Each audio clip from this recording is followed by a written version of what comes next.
So guys, আসসালামু আলাইকুম। আপনারা দেখতে পাচ্ছেন আমরা কি করছি। আজ আমরা রবিবার, আজ আমরা একবারে অনুষ্ঠান করছি, পিকনিক করছি, বুঝতে পারলেন কি। আপনারা দেখছেন আমরা খুব সুন্দর করে কলজা গালা ফুলেছি। কলজাতে আমরা তেল এবং লবণ এবং হলুদ দিয়ে দিয়েছি, দিয়ে আমরা খুব সুন্দর করে পুরাছি কলজা। আপনারা যারা পুরা খেয়েছেন অবশ্যই জানেন কীরকম টেস্ট লাগে।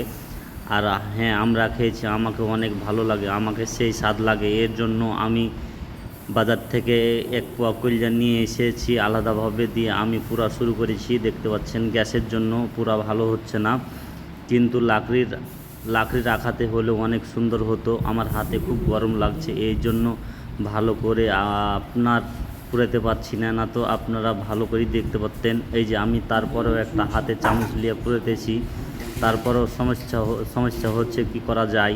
তারপরে তো খাওয়ার লোভ আছে, তো তাও তাপকে তাপ মনে করি না। আমি কত সুন্দর করে পুরাতেছি, পাওয়ারটা একটু বেশি হয়ে গেছে, হাতে তাপ লাগছে, এই জন্য আমি একটু কমিয়ে দিলাম। আমার ভাতিজা তো পাশে বসে আছে, বলছে যে কাকা এলে স্বাদ লাগে নাকি।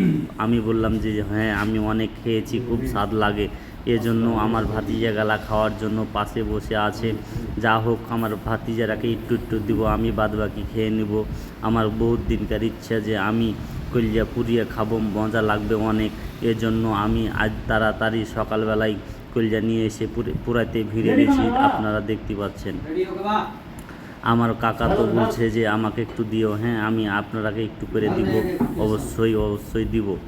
দেখেন আমাদের কলজা গালা প্রায় পুরা কাছে গেছে। আমি একটু প্লেটে নিয়ে তেল আর মশলা গালা আবারও ভালো করে ভরিয়ে নিলাম, কারণ যে না ভালো করে লাড়াচাড়া ভরাইলে আপনার স্বাদটা কম লাগবে। এজন্য যে আমি আবার প্লেটে তেল আর নুন আর হলদি নিয়ে রেডি করে রেখেছিলাম, দিয়ে আবার একটু ভরিয়ে নিলাম। আপনারা দেখতে পাচ্ছেন কত সুন্দর করে পুরার চেষ্টা করছি।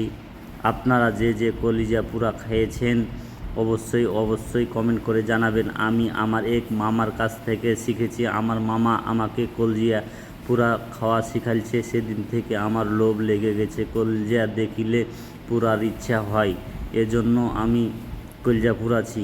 আমার দেখে অনেকজন শিখে নিবে, আমি তাই তো চিন্তা করছি। মজার খাবারটা অনেক মজা লাগে। সো আপনারা দেখতে পাচ্ছেন আমাদের পাশাপাশি আর একটা কড়াইতে গোশত রান্না করার আইটেম চলছে। আপনারা দেখতে পাচ্ছেন, আপনারা দেখতে থাকেন। আমাদের গোশত পুরা অবশ্যই কাছে গেছে, আমাকে অনেক তাপ লাগছে, এর জন্য আমার তাড়াতাড়ি গোশত কলিজা পুরানো হচ্ছে না। তারপরে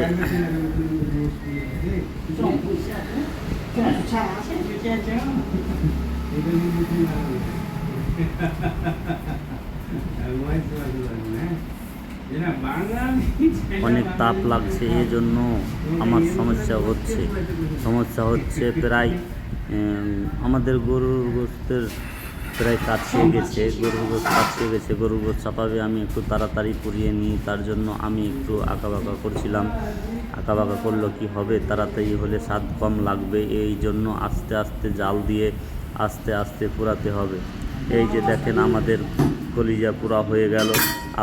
আমার কলিজার ভাইয়েরা যারা কলিজা পুরা খেয়েছেন অবশ্যই কমেন্ট করে জানাবেন। আর যারা খাননি, আমার বাড়িতে দাওয়াত থাকলো, ইনশাল্লাহ আসবেন। কিন্তু কি স্বাদ লাগছে, কিন্তু অনেক গরম।